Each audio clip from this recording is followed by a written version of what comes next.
안녕하십니까 시청자 여러분, 박정호입니다. 자, 오늘 하루도 여러 가지 뉴스들이 많았습니다. 그중에 이준석 전 국민의힘 대표의 기자회견 현장, 아마 많은 분들이 보셨을 것 같은데요. 이준석 전 대표가 눈물까지 흘리면서 윤석열 대통령한테 호소를 했습니다. 자, 윤석열 대통령의 1년 7개월간의 국정 운영, 여기에 대해서 반성하고 성찰하고 새로운 모습을 보여야 된다. 그리고 지금 민생과 동떨어진 이런 이념 전쟁은 안 된다라고 강조를 한 거고요. 그러니까 윤 대통령이 변화하지 않으면 내년 총선도 어렵고 당의 미래도 어둡다라는 것을 담고 있는 그런 메시지였고, 특히 결자 해제라 이 얘기, 사자성어가 이준석 대표가 좀 강조하고 싶었던 그런 부분 같습니다. 저주를 풀어달라, 저주를 풀어달라, 이런 얘기를 했어요. 그러니까 지금 보면은 국정 기조 바뀌지 않고는 이길 수가 없는데, 국정 기조라는 걸 바꾸기 위해서는 민심에 따라서 변화해야 되는 거거든요. 민심을 전달하는 게 이 정권에서 보면 누구겠습니까? 대통령실인가요? 아니죠. 바로 정당이에요. 국민의힘. 국민의힘이 민심과 가장 가까이 있는 정당이기 때문에 어떻게 전달할 것이냐. 국민의힘 의원들이 마음껏 얘기할 수 있어야 되는, 그리고 국민의힘 내부에 있는 사람들이 마음껏 얘기를 할 수 있어야 된다는 겁니다. 그러니까 지금 민심이 이렇습니다. 이번에 가봤더니, 주말에 가봤더니 국민들의 민심이, 생각이 대선 때와 다릅니다. 작년 지방선거 때와 다릅니다. 이런 얘기를 할 수가 있어야 되거든요. 근데 어제 당 의원총회도 그렇고, 김기현 대표 체제로 가는 거는 인정을 하고 받아들인다고 하더라도, 당이 용산에, 대통령실에, 대통령 향해서 할 말을 할 수가 있어야 되거든요. 그런데 그게 안 되고 있다는 거예요. 이준석 전 대표의 진단에 따르면. 그래서 뭐라고 했냐면, 기자회견 전문을 보면, 기자회견문 제목이 이거예요. 오늘의 사자성어 결자 해지, 이렇게 돼 있는데, 제발 여당 집단 무건수행의 저주를 풀어주십시오 라고 얘기를 했습니다. 흔히들 검사가 오류를 인정하는 거 불가능에 가깝다며 더는 대통령에게 이런 요구를 하는 것을 시도하지 말자는 얘기를 하는데, 하지만 대통령께서는 더는 검사가 아닙니다. 그동안의 오류를 인정해달라라고 얘기를 하고 있고, 내부 총질이란 단어를 쓰면서 여당 내에서 자유로운 의견을 표출하는 것을 막아 세우신 당신께서 스스로 그 저주를 풀어내지 않으면 아무리 자유롭게 말하고 바뀐 척 해봐야 사람들은 쉽게 입을 열지 않을 것이고, 그 저주는 밤비노의 저주만큼이나 오랜 시간 동안 여당을 괴롭힐 것입니다. 그러면서 이 가수 토이의 스케치북의 노랫말 인용하면서 지우개로 지우면 된다, 좀 서투르면 어떻습니까? 이렇게 얘기를 하던데. 자, 그리고 오늘 이준석 전 대표가 눈물을 흘린 부분, 전 이걸 보고도 글쎄요, 이건 특히 이제 대통령실에서는 보고, 윤석열 대통령도 보고 어떻게 생각했을지는 모르겠지만, 그만큼 어떻게 보면은 윤석열 정권을 가늠해 볼 수 있는, 정권의 국정 전환 내용을, 아니면 국민들의 민심을 제대로 받아들이는 건지 잘 가늠해 볼 수 있는 부분이 바로 해병대원 최상병 순직 사건인데요. 외압 의혹에 대해서 윤 대통령이 검사 시절 보여줬던 사람에게 충성하지 않는다라는 얘기를 하면서, 또 박근혜 정권 적폐청산을 해왔던 그런 모습을 박정훈 전 해병대 수사단장한테 왜 찾지 못하느냐, 이런 얘기를 하면서 눈물을 흘렸는데, 이 부분은 글쎄요, 사람이 죽은 문제입니다. 우리 청년이, 특히 오늘 이준석 전 대표가 얘기했지만은 이 시험관 아기, 그러니까 시술을 통해서 10년 만에 얻은 그 아들을 떠나보낸 부모의 심정은 어떻겠습니까?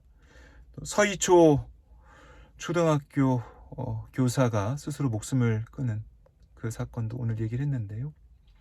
이런 현안에 대한 우리 국민들이 아파하고 있는 여기에 대해서 윤 대통령이 정말 국민들께 사과도 하고 국민들의 목소리를 듣고 바뀌겠다, 변화하겠다라는 얘기를 하면서 인정을 해야 되는데 그게 안 된다는 겁니다. 뭐 조금 있으면 이태원 참사 1주기도 다가오고 있는데요. 왜 국민들과 호흡하지 못하고 민심의 목소리를 기울이지 못하냐 이런 얘기를 하고 있어요. 또 이런 얘기를 했습니다. 대선에서 승리에 도달하기까지 60일이면 충분했다. 여당이 스스로 잘못을 반성하고 우리에게 주어진 180일이라면 어떤 색을 칠할 수 있을까?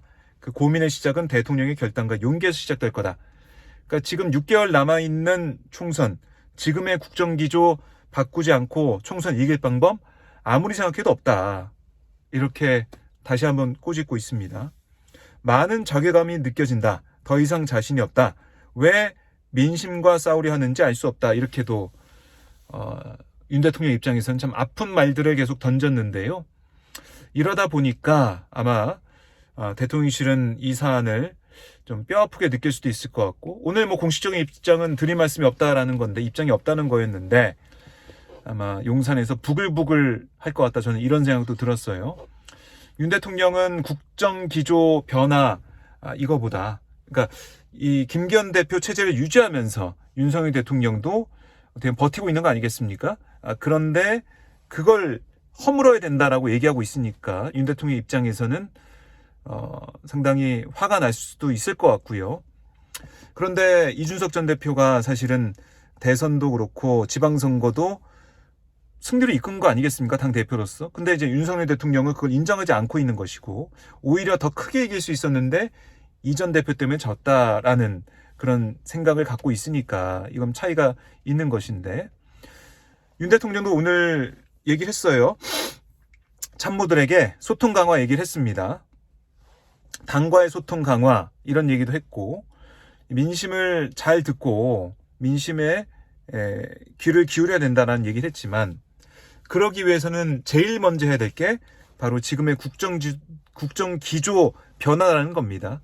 이념 전쟁 아니면 뭐 이른바 이제 반국가 세력으로 자신에 대한 비판의 목소리를 내는 사람들은 다 이제 몰아버리는, 편가르기 이런 게 아니라 화합과 통합, 또 국민들의 목소리에 귀를 기울이면서 민생 경제에 올인하는 모습, 야당 대표도 만나고 야당과 얘기도 대화도 하면서 협치라는 이런 모습, 대통령은 통합과 화합을 국민들 하나로 묶어낼 수 있는 그런 용광로 같은 국정을 국민들은 원하고 있을 터인데, 0.73% 차이로 당선된 윤 대통령이 그런 모습을 더 과거 어느 대통령보다 더 안 보이고 있다는 거, 그게 국민의힘의 정치의 미래를 어둡게 하고 있다는 그 사실.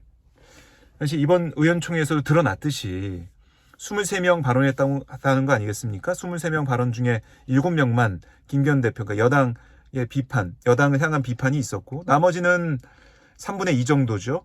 단결, 단합 이걸 외쳤다는 거예요. 그러니까 김웅 의원이 한 얘기처럼 국민의힘이 단결, 단합 안 해서 졌나요? 이번 강서구청장 보궐선거에서도 그 누구보다 그 민주당도 이제 전력을 기울였지만, 그러니까 정말 단합된 모습을 보이면서 함께 유세했다는 거 아니에요? 오히려 더 단합이 잘 되고 단결이 잘 돼서 당에 다른 소리가 나오지 않게 만들어 놓은 그 모습이 잘못됐다라는 얘기를 김웅 의원도 했고 이준석 전 대표도 하고 있는 겁니다. 국정 기조가 잘못됐고 국정 전환이 필요하다라는 강서구청장의 보궐선거 이 결과, 이 민심을 누가 제대로 해석하느냐, 그 해석을 잘해서 그런 진단을 통해서 처방을 어떻게 하느냐, 바꿔나가느냐, 이 싸움이거든요. 여야 지금 혁신 과정, 혁신 경쟁은. 그런데 김기현 대표 체제 유지하면서 간판은 그대로 두고 메뉴만 바꾼 것처럼 이 뭐 정책의장과 사무총장을 바꿨는데, 사무총장은 TK 재선 의원이고 정책의장은 유이동 수도권 3선 의원인데 경기 평택을해. 이걸로 국민들이 오케이 바뀌는구나, 이제 환골탈퇴하는구나, 이렇게 점수를 줄지, 이건 또 아니라는 거예요. 이준석 전 대표의 주장이나 아니면 수도권 민심에 나타난 1.5%포인트의 진교훈 후보와 김태우 후보와의 차이. 그래서 이준석 전 대표가 울먹이며 눈물을 흘리며 13분간 격정의 기자회견 했는데요. 이게 소용이 있을지, 아니면 정말 그냥 이준석 전 대표가 또 내부 총질한다라고 그냥 넘겨버릴지, 아마 이게 국민의힘 내년 총선 결과에 또 분수령이 되지 않을까, 이런 생각도 듭니다. 이번 사안 자체가. 안철수 의원은 오늘 이준석 전 대표 서명운동 하겠다고 기자회견도 하던데, 이준석 전 대표와 안철수 의원의 싸움. 이준석 전 대표는 아픈 사람과 상대하지 않는다, 이렇게 또 그냥 일축을 해버리고 있더라고요. 이 싸움도 어떻게 될지 제가 또 지켜보도록 하겠고요. 어쨌든 이준석 전 대표의 이런 얘기, 제안, 안철수 의원은 악마의 눈물쇼다라고도 하던데, 대접해줬더니 오만방자다, 이렇게도 안철수 의원은 계속해서 이준석 전 대표를 겨냥하고 있는데, 자, 국민의힘 내부가 이제 변화하고 있다고 하니까, 그러면 과연 다른 목소리 내고 있는 이준석 전 대표나 유승민 전 의원 포용할 수 있을 것인지, 이것도 한번 지켜보면서 실천으로 나오는지, 소통 강화하기 위해서 국민들의 목소리 듣겠지만 당 내부의 목소리 들으면서 당 내부에 있는 인사들도 자유롭게 말할 수 있는 그런 분위기가 될지, 이걸로 내년 총선을 가늠해 볼 수 있는, 정말 변화가 일어나는지 판단해 볼 수 있는 하나의 척도가 될 것 같습니다. 네, 여러분 오늘도 고생 많으셨습니다. 따뜻한 밤 보내시고요. 저는 내일 다시 인사드리겠습니다. 고맙습니다.